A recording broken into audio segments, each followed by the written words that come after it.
আমাদের ভাগ্য নির্ধারণ হয় কোন রাতে? শবে কদর বলছে এলাকার মানুষ। সারা দেশের মানুষ তো জানে শবে বরাত। শবে বরাতে মানুষ মসজিদে বেশি আসে কেন? সারা দেশের মানুষ তো জানে ভাগ্য নির্ধারণ হয় শবে বরাতে।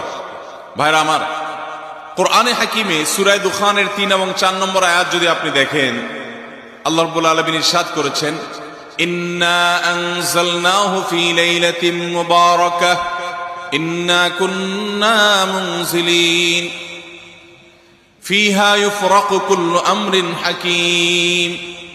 আল্লাহ বলেছেন, আমি নিশ্চয় কোরআনকে নাজিল করেছি, অবতীর্ণ করেছি একটি বরকতময় রাতে। কোন রাতে বরকত নাজিল করেছেন আল্লাহ তাআলা? বরকতময় রাতে কোরআন নাজিল করেছেন আল্লাহ বলেছেন। আর এই বরকতময় রাতটা কোন রাত যে রাতে কোরআন নাজিল হয়েছিল? শবে কদর। কোন সন্দেহ আছে? কারণ কোরআনের আরেক আয়াত বলছে, ইন্না আনজালনাহু ফি লাইলাতিল কদর, আমি কোরআনকে নাজিল করেছি যে রাতে, সেটা হলো লাইলাতুল কদরে। তাহলে লাইলাতুল কদরে আল্লাহ কোরআন নাজিল করেছেন। আর সূরা দুখানে বলেছেন, আমি একটি বরকতময় রাতে কোরআন নাজিল করেছি। তাহলে এখানে বরকতময় রাত বলতে যে লাইলাতুল কদরকে বোঝানো হয়েছে, সেটা দিনের আলোর মতো পরিষ্কার। ঠিক কিনা বলেন?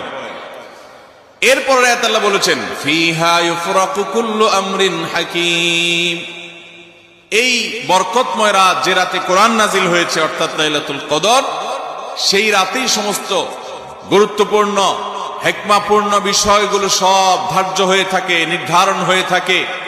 এই আয়াতের আলোকে বোঝা যায় মানুষের ভাগ্য সারা বছরের যেটি লিপিবদ্ধ হওয়ার কথা, সারা বছরের যে বাজেট হওয়ার কথা, সেটা হয়ে থাকে লাইলাতুল কদরে, শবে কদরে। মধ্য শাবানের রাত, এ রাতে আল্লাহ তাআলা মানুষকে সাধারণ ক্ষমা ঘোষণা করেন। যাদের মনে হিংসা নাই, যাদের মনে মানুষের প্রতি বিদ্বেষ শত্রুতা নাই, এবং যারা শিরকে লিপ্ত না, এই মানুষগুলো ছাড়া বাকি মানুষগুলোকে মধ্য শাবানের রাত, যেটাকে আমরা শবে বরাত বলি, হাদিসের ভাষ্য শবে বরাত নয়, হাদিসের ভাষ্য হলো লাইলাতুন নিসফি মিন শাবান, সেই রাতে আল্লাহ রাব্বুল আলামিন বান্দাকে সাধারণ ক্ষমা ঘোষণা করেন। এটা একটা ভিন্ন বিষয়, কিন্তু বছরের সবচেয়ে শ্রেষ্ঠ রাত হলো লাইলাতুল কদর, যেই রাতে আল্লাহ তাআলা বান্দার ভাগ্য ঠিক করেন।